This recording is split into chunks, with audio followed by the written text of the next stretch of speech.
Daon nih. Assalamualaikum warahmatullahi wabarakatuh.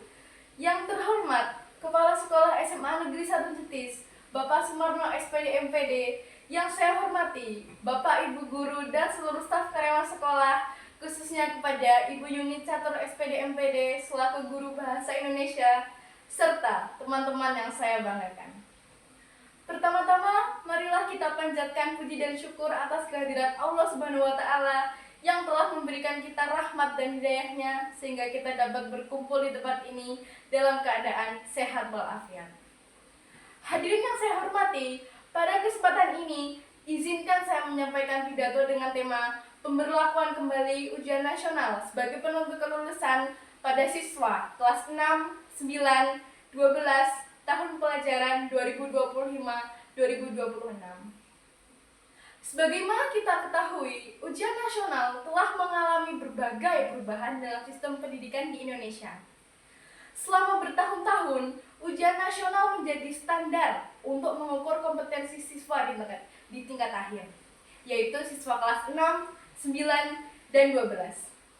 Namun, pada tahun 2021, kebijakan ini dihentikan dan diganti dengan asesmen nasional yang berfokus pada literasi, numerasi, dan survei karakter.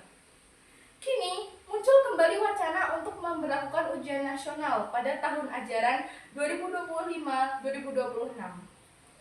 Menteri Pendidikan Dasar dan Menengah, Mendikdasmen, Profesor Abdul Muti menyatakan bahwa ujian nasional akan diterapkan kembali untuk memperkuat pemetaan mutu pendidikan di Indonesia, namun dengan sistem yang berbeda dari tahun-tahun sebelumnya.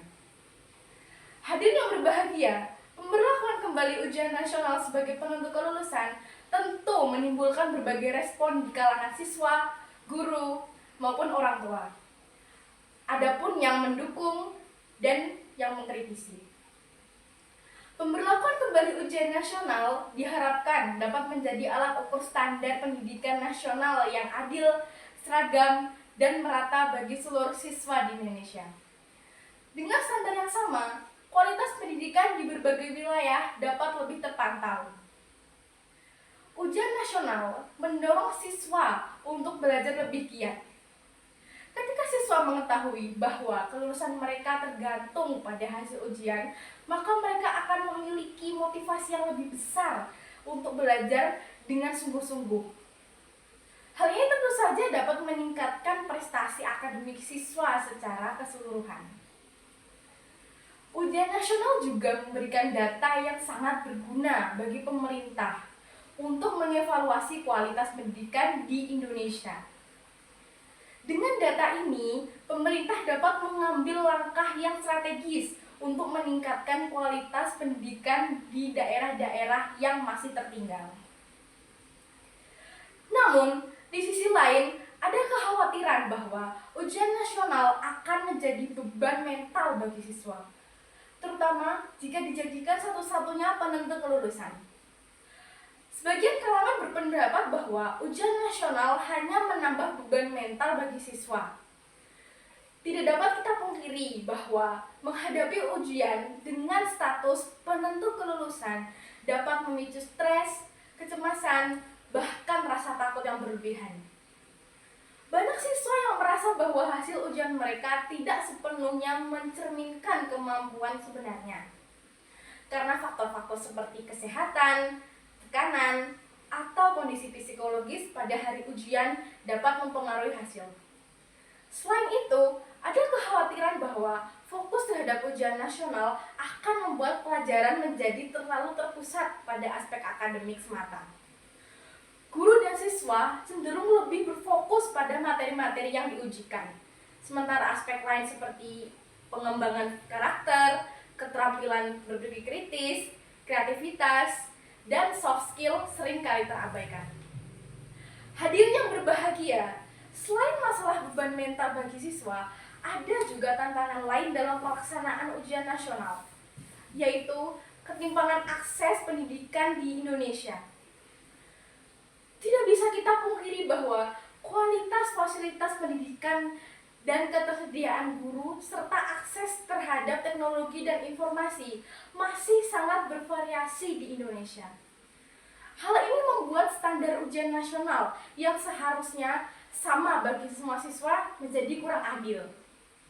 Contohnya seperti siswa di daerah perkotaan dengan fasilitas memadai cenderung lebih siap dibandingkan siswa di daerah terpencil yang mungkin menghadapi keterbatasan dalam mendapatkan akses pendidikan.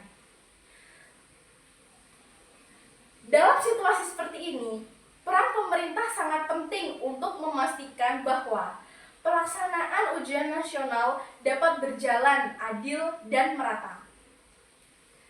Pemerintah perlu menginvestasikan lebih banyak sumber daya untuk meningkatkan kualitas pendidikan di daerah-daerah yang kurang terjangkau. Fasilitas belajar, pelatihan guru, dan akses terhadap teknologi harus ditingkatkan agar semua siswa memiliki kesempatan yang sama untuk sukses. Hadirin sekalian, tentu saja kita sebagai siswa tidak bisa hanya pasif menerima kebijakan ini tanpa upaya untuk beradaptasi. Ada beberapa hal yang bisa kita lakukan untuk mempersiapkan diri menghadapi ujian nasional dengan lebih baik. Pertama, kita harus mulai membangun kebiasaan belajar yang sehat. Belajar tidak harus dilakukan secara maraton dalam waktu yang lama, tetapi lebih baik dilakukan secara konsisten setiap hari. Dengan cara ini, kita tidak hanya menghafal materi, tetapi juga memahami konsep-konsep yang diajarkan. Kedua, kita harus belajar untuk mengelola stres. Tekanan dalam menghadapi ujian nasional memang tidak bisa dihindari. Tetapi, kita bisa menghadapinya dengan sikap yang lebih positif. Salah satu cara untuk mengelola stres adalah dengan cukup tidur dan memiliki waktu bersantai di tengah kesibukan belajar.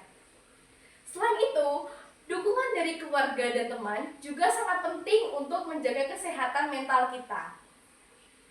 Ketiga, kita perlu belajar untuk lebih mandiri dalam mencari informasi. Teknologi saat ini memberikan kita akses yang luas terhadap berbagai sumber belajar.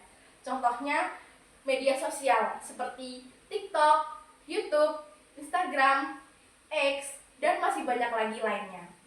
Dengan memanfaatkan teknologi, kita bisa mengisi kekurangan dalam pembelajaran di kelas dan memperdalam pemahaman kita terhadap materi yang akan diujikan. Hadirin yang saya hormati, selain persiapan dari pihak siswa, ada juga peran besar yang harus dimainkan oleh para guru. Guru memiliki tanggung jawab untuk tidak hanya mengajarkan materi pembelajaran, tetapi juga membimbing siswa dalam mempersiapkan diri menghadapi ujian. Guru bisa membantu siswa memahami pola soal, memberikan latihan soal, serta mengajarkan strategi mengerjakan soal dengan lebih efektif. Namun, yang tidak kalah penting ialah guru juga harus memberikan motivasi kepada siswa. Dorongan semangat dari seorang guru seringkali memberikan dampak yang besar bagi mental siswa. Tidak hanya guru, orang tua juga memiliki peran yang vital. Orang tua perlu menciptakan lingkungan yang kondusif di rumah agar siswa dapat belajar dengan nyaman. Dukungan emosional dari orang tua juga sangat berarti. Ketika siswa merasa didukung dan dimengerti oleh orang tuanya, mereka akan memiliki kepercayaan diri yang lebih besar untuk menghadapi tantangan ujian nasional. Hadirin yang berbahagia, ujian nasional bukanlah satu-satunya solusi untuk meningkatkan kualitas pendidikan di Indonesia. Namun, dengan kebijakan ini, kita memiliki peluang untuk menciptakan sistem evaluasi yang lebih baik. Asalkan pelaksanaannya didukung oleh berbagai pihak, seperti pemerintah, sekolah, guru, siswa, dan orang tua harus bekerja sama dalam memastikan bahwa pelaksanaan ujian nasional tidak hanya menjadi alat ukur hasil belajar, tapi juga mendorong peningkatan proses belajar itu sendiri. Sebagai generasi muda, kita harus tetap optimis dan memandang ujian nasional sebagai peluang untuk membuktikan kemampuan kita. Pada akhirnya, ujian nasional adalah salah satu cara untuk menilai sejauh mana kita telah belajar dan berkembang selama bertahun-tahun di sekolah. Namun, yang lebih penting dari itu adalah bagaimana kita menggunakan kesempatan ini untuk belajar menjadi pribadi yang lebih baik.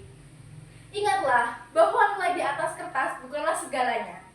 Yang lebih penting adalah proses pembelajaran yang kita jalani, nilai-nilai yang kita tanamkan dalam diri kita, serta semangat untuk terus belajar sepanjang hayat. Demikianlah pidato yang dapat saya sampaikan pada kesempatan kali ini. Semoga apa yang saya sampaikan dapat memberikan inspirasi dan motivasi bagi kita semua untuk menyikapi kebijakan ini dengan sikap yang positif. Terima kasih atas perhatian Bapak Ibu Guru, teman-teman sekalian, dan seluruh hadirin yang ada di sini. Mohon maaf apabila ada salah kata maupun kekurangan dalam penyampaian saya.